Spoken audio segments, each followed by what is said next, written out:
This is the Jaguar Enthusiasts Club podcast. Hello, I'm Wayne Scott and welcome to episode 2 of the Jaguar Enthusiasts Club podcast, keeping Jaguar fans in touch worldwide. This week I continue my chat with racing legend Win Percy, where he describes his frightening crash at Le Mans and shares his stories from the era of racing for TWR. Richard West shares more of his motorsport memories, and Tom Robinson from Swallows Independent Jaguar answers all of your technical questions. JECpodcast.com. First though, I hope you're keeping safe and well as lockdown continues across the Jaguar world. To start the podcast off this week, we're going to be celebrating the life of a legend as we remember Sir Stirling Moss. Helping me with this is motoring historian and author Graham Robson, who has over 160 books to his name, and through all of that work, interviewed Sir Stirling Moss on many occasions. Hiya, Graham. Good afternoon. And you do have a slight claim to fame related to the E-Type, don't you? Tell us more about that. Thank you for that. This will be in 1959, 1960. Gosh, that's a long time ago. And I was doing a lot of bits and pieces to the bidding and calling of my seniors. One day, I remember in particular, he came up to me on a Monday morning and said, "Are you busy?" I said, "Well, you know the E-Type's coming." I said, "Yes." And he said, we've just realised that we haven't designed the exhaust system for it yet. We've got to release an exhaust, you know what I mean by engineering release. We've got to release an exhaust system within 7 days on the E-Type. It's your job. I thought, thank you very much. And I thought, well, what's the snag? And he said, oh, by the way, he said in engineering terms, we've already released the tub, the chassis, so we can't alter anything under the car to make space for the runs of the pipes. And we've already released the general height of the thing, so we only have so many inches between the tub and the ground. You've got 7 days, he said. And I said, well, what about the silencing system? He said, we've already sold the contract for that to, I think it was Burgess. And so we know what silencers we're going to use, but we haven't thought where we're going to put them. So that was my job. And in 7 days, I had to and did lay out the exhaust system for the first E-Types, which included, as I'm sure every Jaguar enthusiast would know, a very complicated way of fiddling the pipes through the independent rear suspension. And of course, the only place I could put the silencers themselves without ruining the ground clearance was near the back, which is why you can always see the silencers on an early E-Type. Well, if anyone's struggling fitting an exhaust during lockdown to their E-Type, they know who to blame now, Graham. But it was typical of Jaguar that they I won't say they weren't disorganised, they were not. But most things were done at the last minute as cheaply as possible in those days. And that explains why Jaguar and Sir William were so successful, that they never believed in throwing money and time at things. They wanted things done now, and they wanted them done at the right price. Mm-hmm. Stirling Moss was very much a part of Jaguar in its racing heyday of the 1950s. And Sir William Lyons famously spotted Stirling Moss as a very, very young driver racing an XK120 owned by Tommy Wisdom at Dundrod in 1950, and at the age of just 21, Sir William Lyons went up to Stirling Moss and said, "Tell you what, can you run my team?" I mean, that was an incredible feat, wasn't it, really? And he was incredibly self-assured at that age. I mean, he was already very good. He was already quicker than everyone else. The point I want to make about Stirling was that then, as in later life, he always delivered. And I think Sir William liked that. That Sir William decided that this is a man who can do the job. I don't mind how young he is. He will do the job. And as you say, he joined the team. Now, unfortunately, although he was wonderful and although he was very, very quick, he just never seemed to have the mechanical luck to win too many events for Jaguar, although he was always one of the quickest of all the team drivers. You met him on a number of occasions and interviewed him. How did you find him as a person to work alongside? It was always a pleasure. Going back to when Stirling had that awful accident, he recovered from this accident and he was only 32. He keeps telling us that. He was only 32 when he had his accident. And he said, I sat up in my hospital bed one day and I decided that what was I going to do with the rest of my life? I needed money and I decided that for my profession I was going to be Stirling Moss. I thought there's no answer to that. That's the thing to do. And by deciding to be Stirling Moss, he then did it beautifully, professionally, and at length for 50 years. He's always dubbed as the racing driver that always should have won a championship but didn't in Formula One. Of course, he was the first British driver to win a British Grand Prix at Aintree in 1955, which was, of course, the same year he joined Mercedes. But he beat Juan Manuel Fangio that year in a race that he has always kind of maintained that Fangio let him win.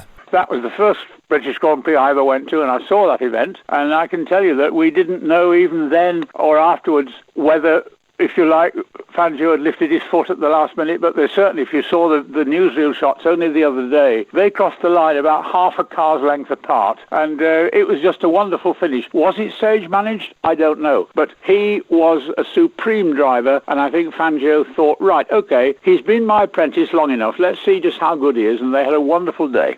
And of course, Fangio went on to become a friend and a mentor to Moss, and they were teammates at Mercedes as well. And I guess probably his most notable achievements, Moss, were during that time at Mercedes, weren't they? Yes, and what's interesting is that everyone mentions this, and of course his win on the Mille Miglia in 1955, which, sorry about this, we're talking on Jaguar matters, this was in a Mercedes, but his win in the Mille Miglia in 1955 was just astonishing. What I think many people forget is that he was only driving for Mercedes for that 1 year, 1955. He only joined them at the start of the year, left them at the end of the year because Mercedes closed down, and yet he was a total legend with them. I have had reason to go to Mercedes-Benz events in fairly recent years, and until fairly recently, whenever you went there and there was anything happening publicity-wise, guess who was there? Stirling was there. He was treated as a god right to the end. That's how much people thought about him. He was just so impressive in everything he did, so smooth, so precise, so damnably fast, and this is why we're going to miss him so much. Absolutely. And of course, 3 years he had at Jaguar, and notable achievements with Jaguar, I would say, were probably coming second at Le Mans in 53 with Peter Walker when they shared that C-Type. The two other things, the Lister Jaguar Nobly, which was the only car he put his name to for marketing purposes. And then there was that incredible feat that him and Jack Fairman did in that weird autodrome place near Paris, where they broke the record for averaging over 100 mile an hour.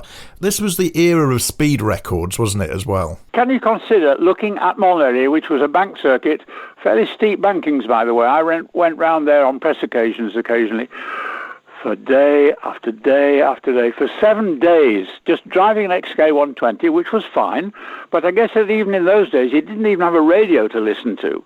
Incidentally, I'm going to divert now, having mentioned the radio, that he was so self-assured that towards the end of his career, apparently 1 year he was winning the Tourist Trophy at Goodwood in an Aston Martin, and he got a bit bored in the middle because he was leading, so he said he switched the radio on in the Aston Martin to listen to Raymond Baxter talking about him. That's how sort of cool he was. that is very cool 50s racing driver, that is, definitely. Yeah. Well, let's look at the stats. He raced for Jaguar between 51 and 54. He racked up 10 wins with Jaguar during his career with them, including some quite successful drives in the Jaguar Mark II saloons, because, of course, this was the era when racing drivers did a bit of everything. They didn't just stick to one discipline in the sport. And then, out of his entire career, he won 212 of his 529 races, and 16 of those wins were in Formula One. Stirling once said that he was so active about driving 2 or 3 different races a day and everything and finishing them. He said, you remember that phrase? He said, a rolling stone gathers no moss. He altered it to a stationary moss gathers no Stirling. Think about it. Graham Robson, much appreciated you coming on the Jaguar Enthusiast Club podcast and sharing your memories of a legend, of course, Sir Stirling Moss, who passed away April the 12th, 2020, age 90, and the words that I'll leave you with are those of Lady Moss, who was speaking in the press earlier this week, who said, "He died as he lived, looking wonderful." A fantastic tribute to a legend that was Sir Stirling Moss. Memories of Motorsport.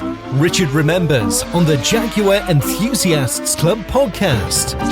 Richard West has enjoyed a lifetime in motorsport, and this week looks back on what it was that started off his interest in racing and launched a career that saw him work with some of the best teams and drivers in the business. My first experience in motorsport was standing at the bungalow on the Isle of Man TT, aged 7 years old, watching a rider called Bill Ivey on a 100cc motorcycle achieve the first plus 100 mile an hour average lap of the Isle of Man. My father was a train driver, but he was fairly unusual in the sense that he was 64 years of age when he had me. He'd lost his first wife, and my mother had lost her first husband, and they got together, and there was nearly a 30-year age gap between them. Good old boy.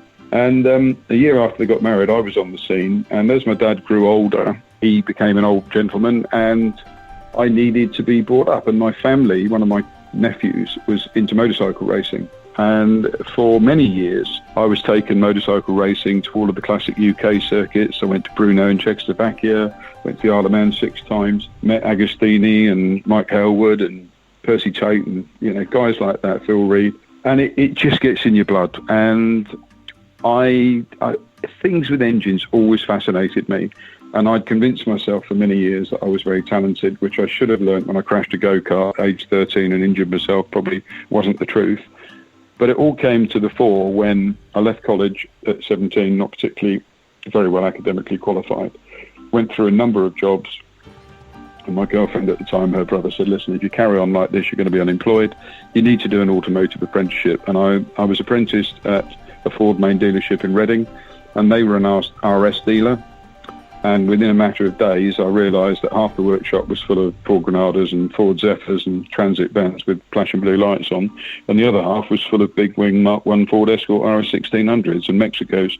It doesn't take a lot to work out which side of the garage I wanted to work in. And I started to do weekend work as a freelancer. I built my own rally car and injured myself, and I had this remarkable moment when I was being loaded into an ambulance following an accident, and I asked the Yorkshireman who was the ambulance driver, I said to him, I was under morphine at the time, I said, what do you think happened? And he said, I think you ran out of talent halfway through a quick corner, mate. And that was really the end of my driving career. I built other cars and rallied them, but people said to me, you're quite good with PR. I worked for Datsun and for Ford on World Rally Championship events. And in 1983-4, I was fortunate enough to be introduced to Frank Williams. And in January 1984, I moved into a role as a sponsorship coordinator with Williams Grand Prix Engineering at Didcot, and was there for 6 months until I was headhunted and went to McLaren with Ron and the team there, with Prost and Lauda, etc., throughout those glory years of the 80s. It just courses through my blood, even though I try and convince myself sometimes that, I'd like to go fishing or, play pigeon shooting. In actual fact, if there's any excuse to go anywhere where things are happening with engines, I want to be there because it just evokes so many memories. I've never regretted a single moment. There's been high points and there's been a couple of very sad points. Things like when, we lost Ayrton when I was working for Frank Williams, Imola in 94, which to this day still hurts. But the reality is, I've had the benefit of working in many different formulas and even running a championship when I ran the BTCC through its difficult years from 2001 to 2004.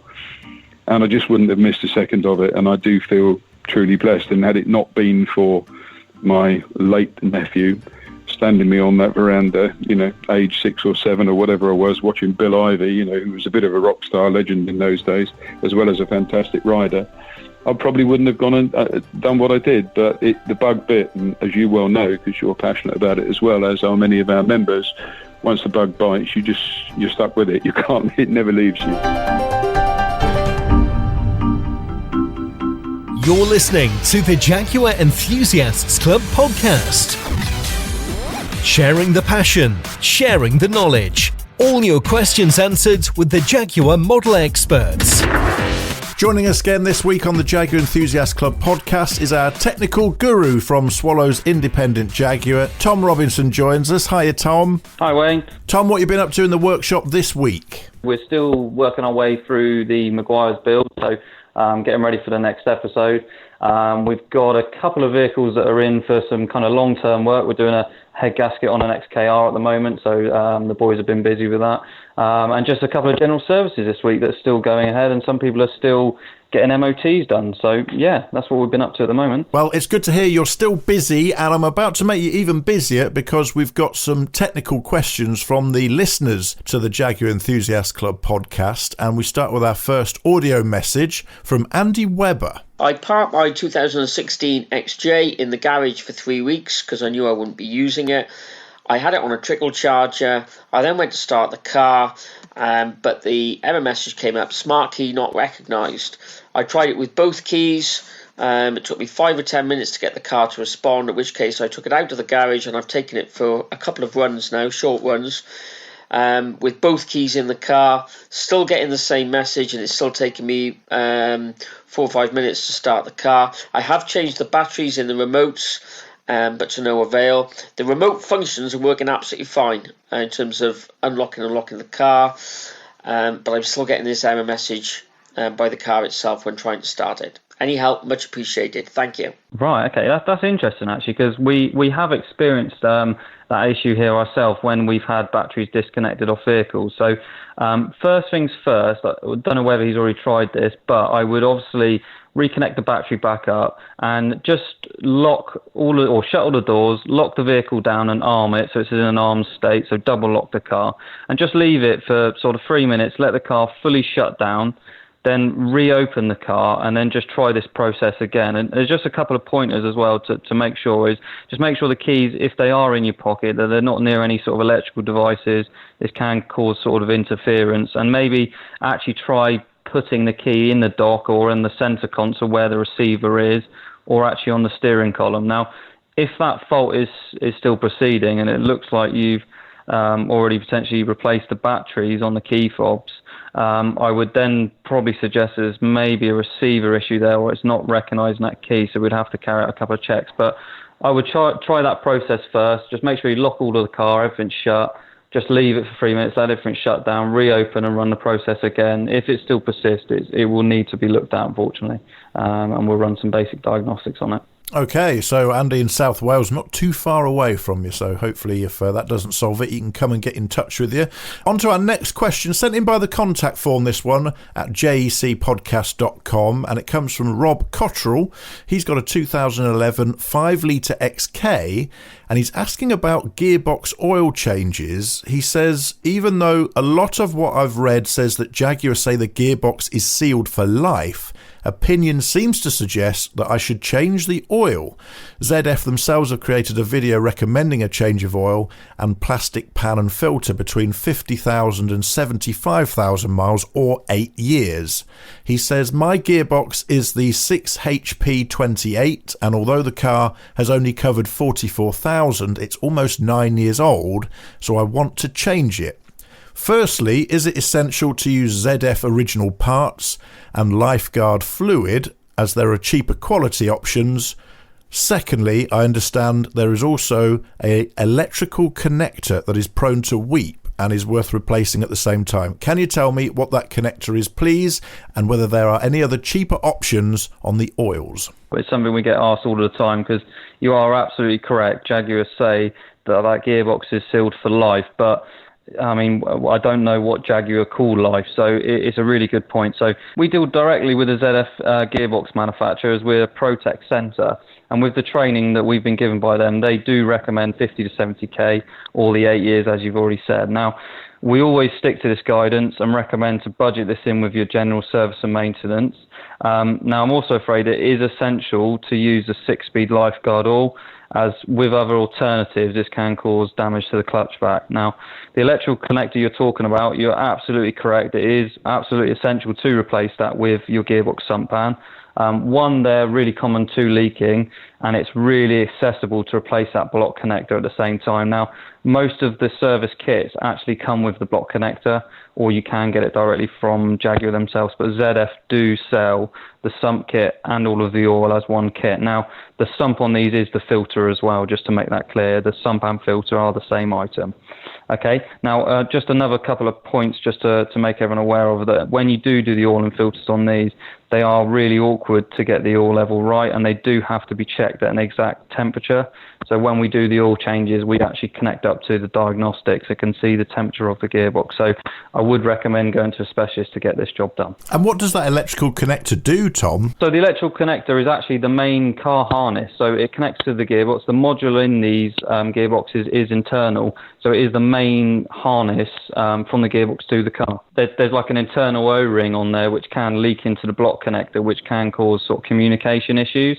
And it's really common for them to leak around that area. So the way to replace a block connector is to drain all of the oil, and you have to remove that plastic sump / filter at the same time. So hence why we always do it as just a precaution, replace that with all the oil and the filter at the same time. Well, Rob, it sounds like you're better off going to a specialist for that one, but certainly making sure that whatever service kit you buy has that connector in it, and that you buy the correct ZF lubricant as well. Our next question then is from Kevin Francis, who has an 05 plate X-Type. It's a 2.5 litre petrol, and it's sprung an oil leak. And before he gets grubby climbing underneath it, is there something in common with all of these cars that makes them prone to oil leaks? Unfortunately, it's pretty hard, obviously, to take a guess without physically looking at this, but there's a couple of things that would make it easier if you like to respond to. Now, first things first, I'll try and work out sort of what oil it is. For example, if it has a red tinge to it, we'd be looking towards an ATF that's used in the power steering, or can be transmission if it's been changed at a later date. Now, once we can sort of ascertain what type of oil it is, we can sort of see what direction it would be coming from. But a couple of common issues on these: if it's an all-wheel drive one, they do suffer with sort of oil leaks around the transfer box casing. On the engine side of things, we've also experienced issues with the sump pan, and also the actual main crank seal behind the pulley there can leak as well. And also on the gearbox side, they do suffer with drive shaft seals weeping. So once we sort of determine what oil that is, I could probably give you a little bit more advice on roughly where I'd think that'd be coming from. But they're kind of your most common issues there. But unfortunately, it probably is going to be a case of getting underneath the vehicle and having a look at exactly where that's coming from. Tom, last week on the podcast, we talked a lot about EGR valves, and we had a really good question about EGR valves during lockdown getting clogged up. This sparked Jamie Robertson to get in touch and write to us to say his 2013 2.2 Luxury XF needed an EGR valve. He's just had to replace that and the cooler, costing over £1,000, which is, yeah, that's about right, I should think. But he'd like to know more about why they break and why on earth do they need EGR valves in the first place. No, that's a really good point, Jamie. Now, first things first, the simple answer to that question is the car doesn't need an EGR valve. Unfortunately, it's mandatory on diesel engines due to the European emission standard, so the vehicle doesn't need it to run. Now, the EGR valve basically will recycle exhaust gases back into the air intake system to reduce the amount of sort of harmful NOx gases emitted by the vehicle. Now, the reason they're common to fail is in this process, it creates a lot of excess soot, and that can sort of jam and block the EGR, etc. So that is unfortunately why they are common to fail, is due to the amount of soot build-up in that piston there, or it can damage the motor itself. Well, that is your questions answered for this issue of the JEC podcast. Don't forget, you can ask your questions for next week's show very simply by going to www.jecpodcast.com and using either the little voice recorder on there or, of course, the contact form as well. And Tom will be here next week to answer more of your questions on anything Jaguar related. But in the meantime, Tom, what are you up to down at Swallows? We've got a full week's worth of bookings next week. So we've got varying cars coming in through the workshops day to day. So, yeah, plenty to keep us busy. Well, until next week, see you, Tom. Thanks, Wayne. You're listening to the Jaguar Enthusiasts Club podcast. Join the Jaguar Enthusiasts Club now at jec.org.uk. Last week on the Jaguar Enthusiast Club podcast, we enjoyed the first part of my conversation with Jaguar racing legend Win Percy. You can listen to part 1 in episode 1 via jecpodcast.com. Now we pick up on the story as Win Percy is talking about Tom Walkinshaw and what he was like to race for.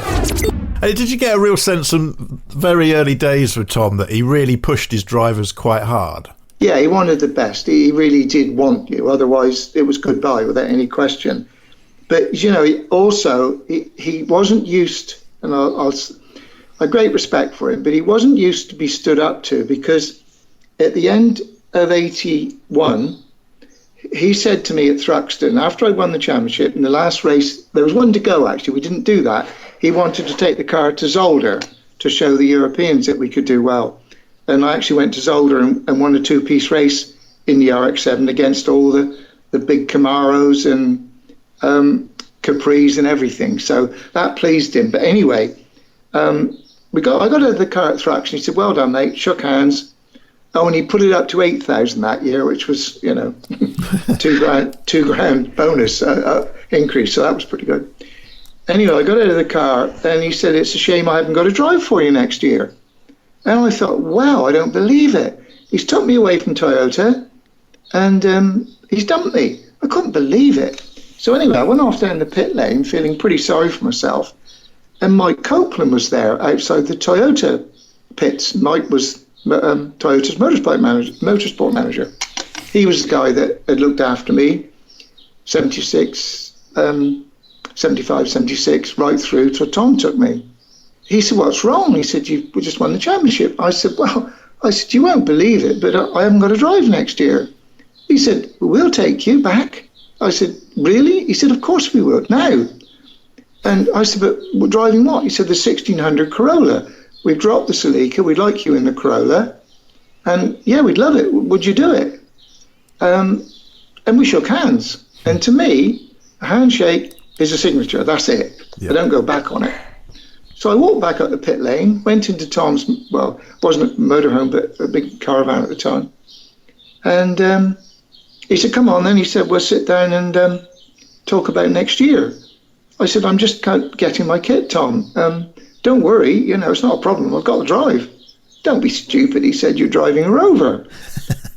I said, but you said I didn't have a drive. Of course you have. I said, mate, I've shook hands. Well, go and unshake it. I said, I can't do that. And he got really cross with me and he stomped off out like a spoiled child.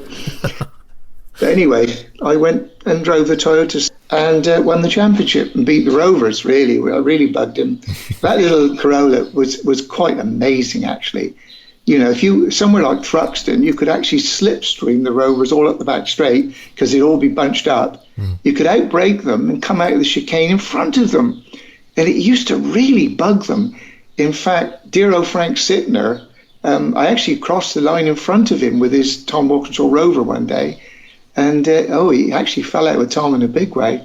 But it wasn't anything wrong with his Rover. It was that the little Corolla was so amazing if you could get a slipstream like that, which you could at Thruxton.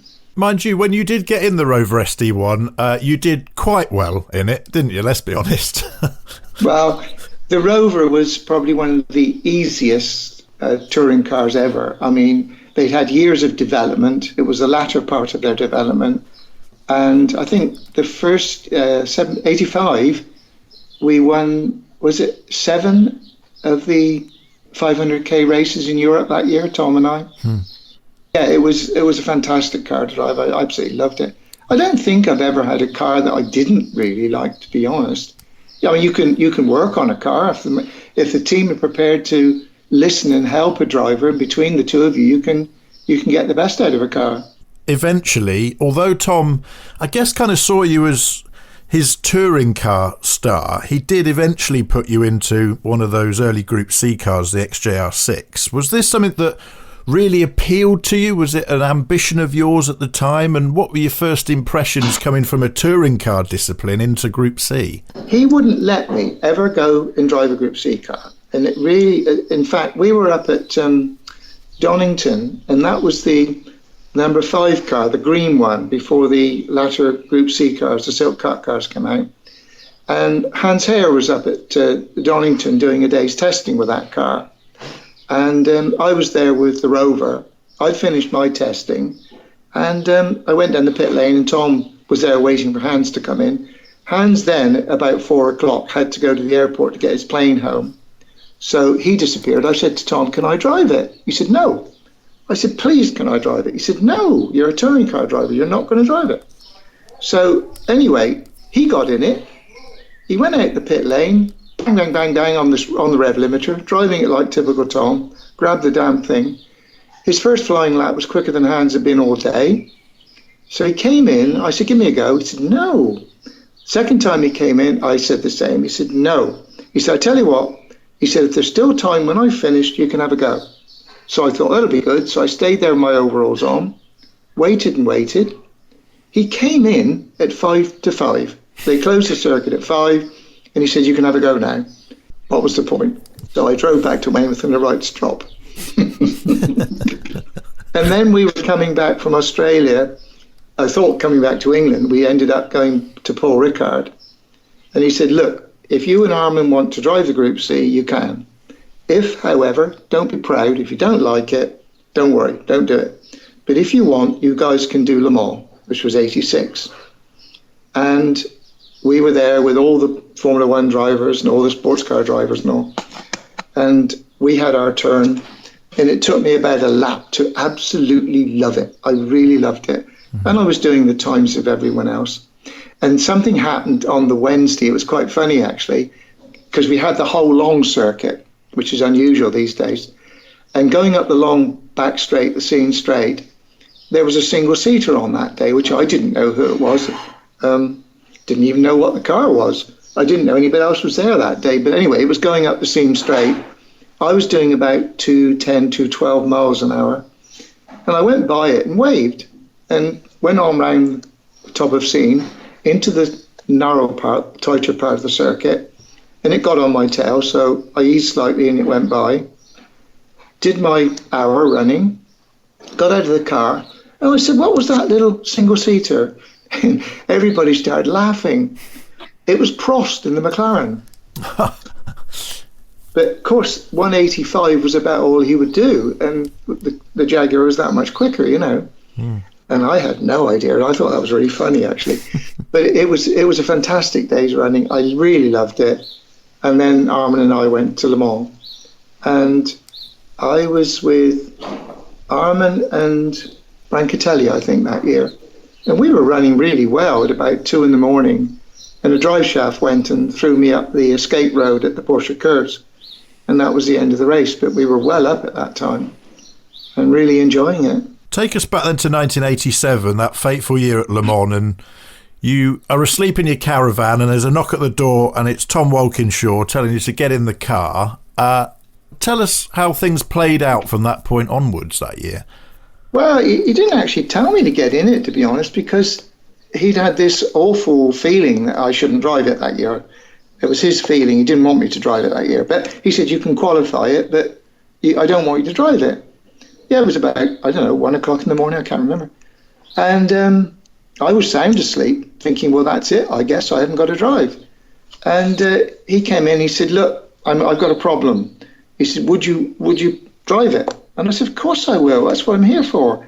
He said, look, you've got to be sure you want to. I said, Tom, I want to. I said, what's the problem? He said, well, sadly, he said, Watson doesn't want to go out in the dark again. He said, and I've only got Jan in the car. Jan's going to do a triple stint, which gives you a chance to get ready, see the doctor, freshen up, and you'll be okay. I said, yep, no trouble. That was okay. I got in the car. I don't think I touched the brake pedal as I got in, but if I did brush it, the trouble was a caliper popped while they were changing the pads, and it took a longer pit stop than was required. I think Jan brought it in at about second place overall, which was wonderful. Anyway, eventually we got out onto the track, down the Mulsanne. I came by the pits, and Tom said, are you okay? I said, yes, I'm okay, thank you. And howled off down the Mulsanne, and about 600 metres before the kink, almighty bang, and it took off.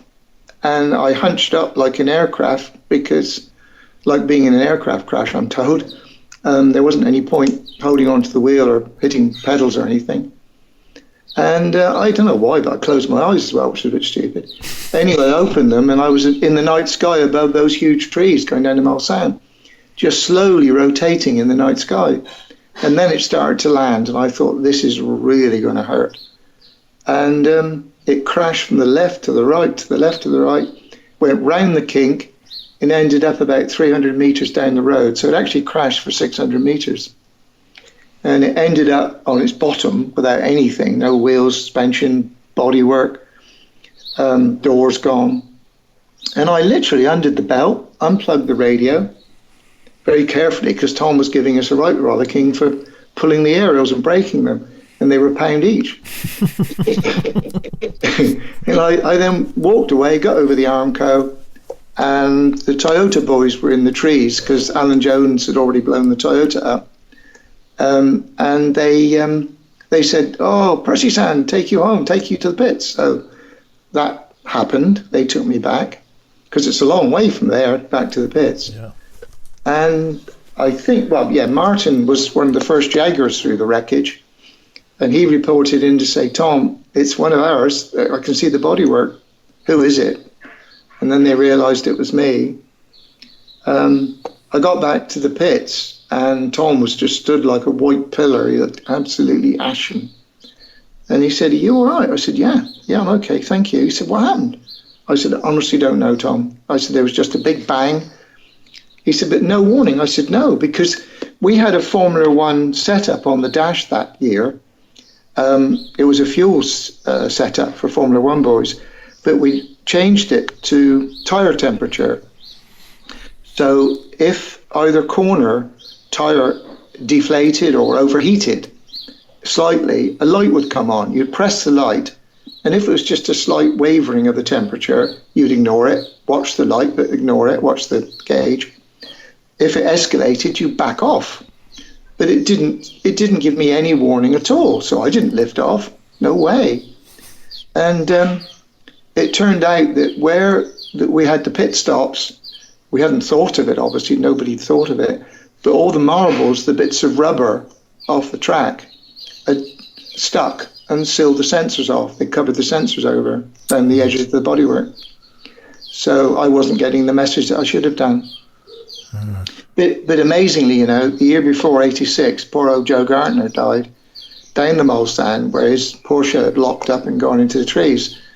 And we had complained to the ACO about the 2 layers of Armco, which was only like knee height.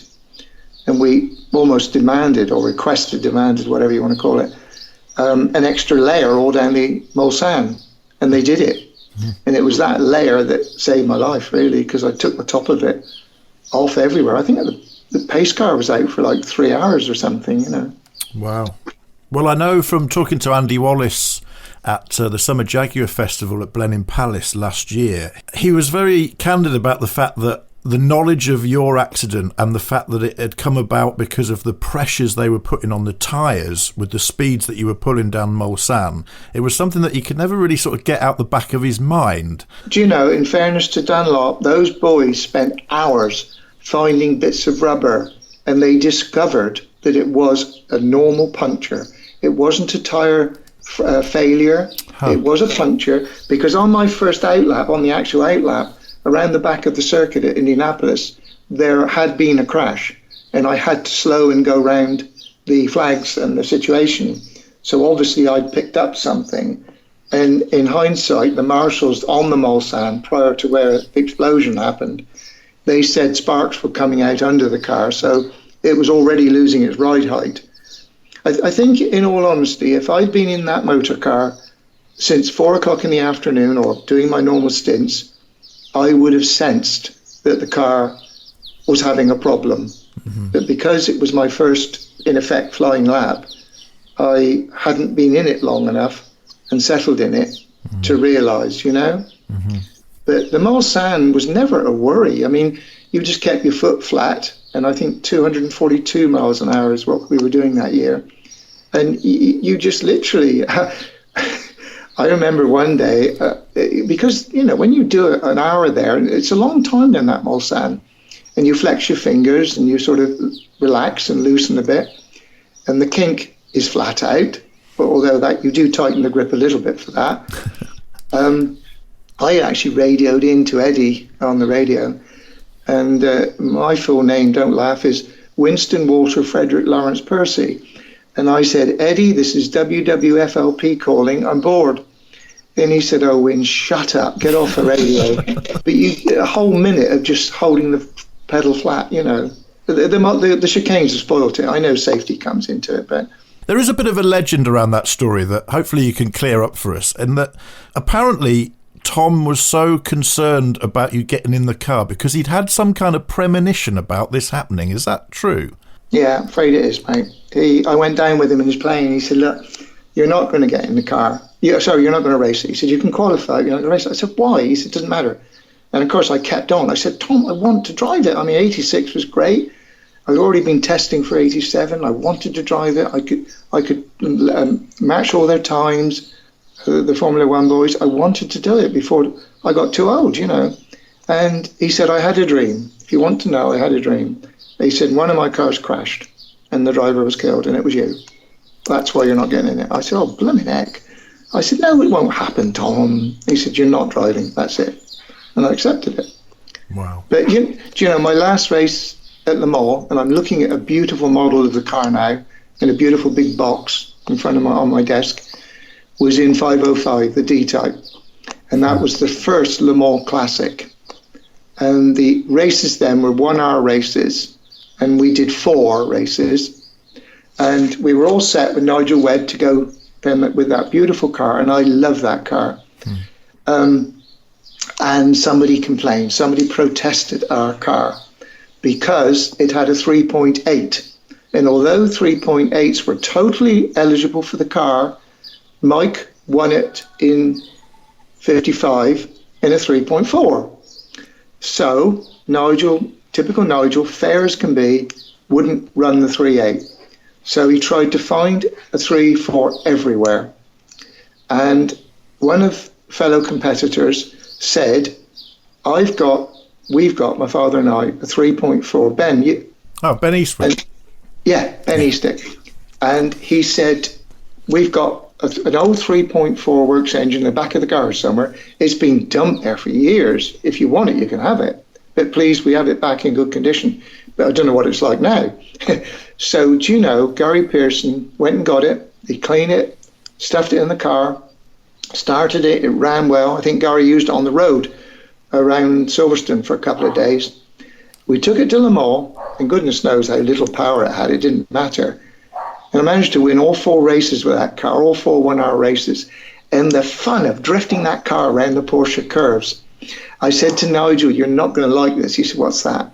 I said, "Well, drifting that car at whatever speed it was," I said, "through the Porsches and that," I said, "brought me back memories of my overpowered 1650 twin cam Anglia on dirt or autocross, drifting it sideways at 100 miles an hour, you know." I said, "That's where I got the skill of drifting something like this." And I loved it. It was gorgeous. Well, it's very much driving with the throttle, isn't it? That was how those guys drove in the 1950s. And I guess that kind of relates to how you would have driven some of those early touring cars as well. Absolutely, yeah. If you can keep your rolling speed up, I mean, it's like Goodwood. You go to Goodwood with the cars especially, not the D. You wouldn't play with a D through the first corner quite like that, Madgwick. But the touring, say the Mark 1s and Mark 2s, you'd go up towards Madgwick, and you didn't really have to hit a brake. You could throw the car and then continue just playing with the throttle. And you'd steer it through with the throttle. It was an amazing feeling. Absolutely loved it, actually. I love the Goodwood events until this happened. I remember coming home after agreeing with Tom the 84 championship to drive the XJS as a Jaguar driver, and saying to Rosemary, my wife, I said, "I've done it. I'm a Jaguar driver now officially," and that meant a lot to me. It still does now. All goes back to that XK140 that used to pull into that garage, didn't it? Absolutely. Well, of course, you went on to also drive the XJ220s and the XJR15s as well. How did they compare to those Group C cars of TWR? The 220, I was up, that must have been 93, I was up at Snetterton with it testing the Nissan touring car, front-wheel drive touring car one day. And TWR were up there doing a test day with the 220 with thoughts of going to Le Mans. And I'd already gone to Nissan then. There wasn't much to do with Tom then because I'd been in Australia and set the Holden team up and thoroughly loved that. Absolutely loved the V8s over there. Came back and Tom didn't really have much for me then. So I'd gone back to Nissan touring car with Janspeed, with Keith O'Dore. Anyway, we're at Snetterton and I saw the 220 going around. I thought, it looks awful. It was porpoising up the straight.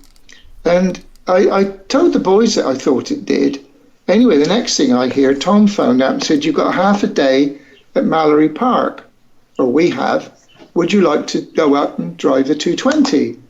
So I went up with the lads that day. We had half a day there, and we literally did improve it enormously.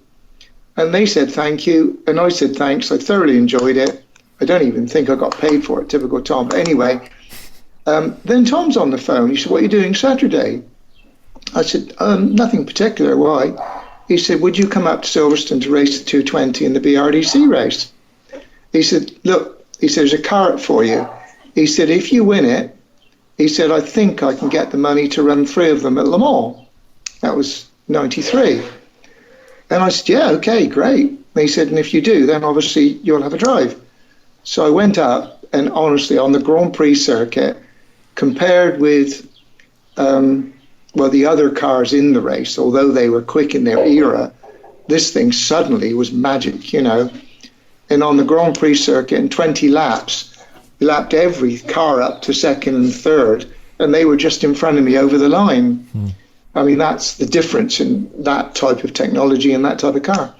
So that was it. We got the 3 cars. But the following week, we went back to Silverstone, and we went just by playing with shocks and the setup. And we went from 150, I think it was 152, 1 minute 52. Anyway, we knocked something like 8 seconds a lap off just by a day's testing before we went to Le Mans. And then, as you know, sadly, my car failed, or our car failed. But David Coulthard, Brabham, they won it. But it was when the ACO weren't really being very kind to Tom. The FIA really weren't being very good to him either. He burnt a couple of bridges, I suppose. But anyway, they found this catalytic converter contravened the regulations. So they lost it. And still an iconic car, of course. Those cars run by Don Law these days, and very much seen on the historic circuits around the world to this day. Well, I literally met Tom one day, again at Mallory Park, when I was testing a little sports car I was involved in then, the Harrier, which was an amazing David and Goliath car. You could take on the McLarens and all with this little 2-litre turbo Cosworth fiberglass Harrier, the LR9. And I was up there testing that one day, and I'd done my testing, and this guy called Don Law said, look, he said, I've rebuilt the Le Mans Silk Cut car for Jaguar. Would you like to take it round for me and make sure it's okay? And Howard was there from Jaguar, just overseeing it. I got in it, and I sort of got a lap or two just to get the feel of it, and came in. He said, any problems? I said, no. Please, I said, I've had a go. I've done you proud. Can I go out and have a little go in it? He said, yeah, but, you know, be careful. Those tyres are God knows how many years old, decades old, and just be careful. I said, all right, thank you. Of course, that's like, you know, telling someone not to put the pedal to the floor, you know. Anyway, there was something like 30 Formula Fords going round, and this one car, this Le Mans winning Group C car, honestly, it was amazing. I was gobbling up these little Formula Fords by about 20 cars at a time, you know. And I stayed out there for about, 20 laps, I suppose. Absolutely loved it. And then Don took me on to race for him. And that was the 220s that we came into the Jaguar series of racing. Yeah, absolutely loved it with him for quite a few years until Justin came of age and skills. And then the son took over for the father, you know. It must be really nostalgic when you see, and I know you're a massive fan of the events at Goodwood, when you see those cars in the hands of Justin being thrown up that hill in the way that he does it. Do you have real fond memories of those times, or they just look like old cars? Oh, no, I loved it. There wasn't one era of my sport that I think of as, oh, that was a bit boring, or that was... the only time I didn't feel comfortable in a car was the front-wheel drive Nissan, a touring car. I really was a rear-wheel drive man, and it was alien to me, that was. But other than that, no, I mean, every single motor car I've raced, I've got fond memories of. Jaguar being the most because of what it is, what it represented, the British car. And when I see that lovely glass case up at Jaguar with my suit and helmet and trophies and all, it really brings it home to me what it meant. When I was disabled, they put on a benevolent night for me, which I couldn't believe why anyone would want to do that for me, kind enough to do that. And I was talking to a couple of lads one day, and this was in 2003, and they said, you've got to remember that in the mid-80s, we were fighting for our jobs. Jaguar weren't doing very well. We had mortgages, we had kids at school, and you guys came along, you won races, and cars sold. Jaguar name suddenly comes back to the fore again. That meant a lot. We kept our jobs, we kept our homes, and I never thought of it like that. To me, it was a wonderful sport that I enjoyed and got paid to do. And I just love the driving aspect of it, not the paperwork side of it, the being in a motor car. We won Bathurst that year with the XJS, and we stayed in Bathurst that night up in the Blue Mountains.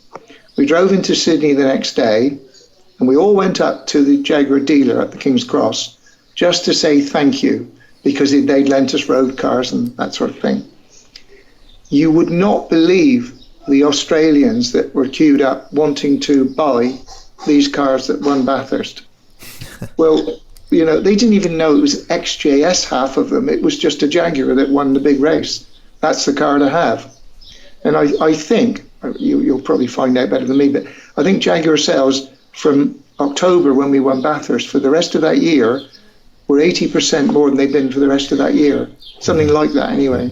Well, I know it's definitely of the opinion of Alan Scott, of course, the legendary New Zealander who built so many of Tom Walkinshaw's engines in the day, that it was you and Tom and the whole Group A XJS programme that saved Jaguar at the time. It's win on Sunday, sell on Monday, and honestly, and TW wasn't an easy bloke at times. He was the boss, he knew it, but if you just got on with your job, and I thankfully was quick enough to please him, it wasn't a problem. I'd rather have had the seat back a bit, but there we are.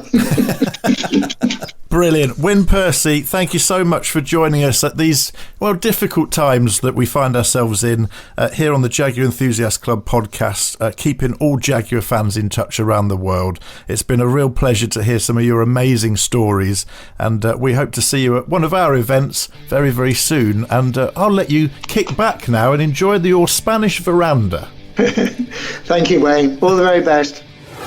Join us next week on the Jaguar Enthusiast Club podcast, where we'll have another celebrity from the world of Jaguar with us, and we'll be answering, of course, more of your technical questions.